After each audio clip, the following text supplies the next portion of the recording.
আলাইকুম, আমি তাসলিমের তানিশা, পিতা আব্দুল গফুর, মাতা সুমি আক্তার। আমি চকরিয়া উপজেলা কোনাখালী ইউনিয়নের পরীক্ষাকালী 7 নং ওয়ার্ডের বাসিন্দা। বিগত 2 ফেব্রুয়ারি আমি আমার ভালোবাসার মানুষ মোহাম্মদ শিকবির পিতা শফি আলম এর সাথে স্বইচ্ছায় চলে আসি। এতে তার কোনো দোষ নেই, আমি নিজেই তাকে বাধ্য করেছি আমার সঙ্গে আসার জন্য।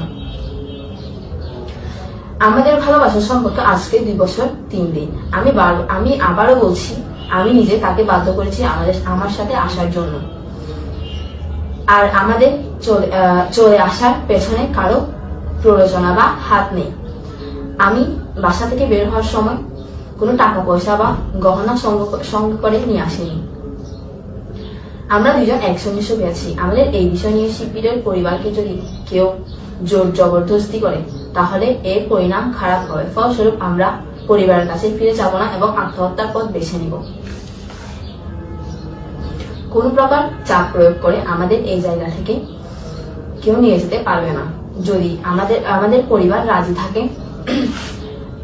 রাজি হয় তবে শিকবির এবং তার পরিবারের উপর যাতে চাপ না পড়ে সেটার দায়ভার আমার পরিবারকে নিতে হবে।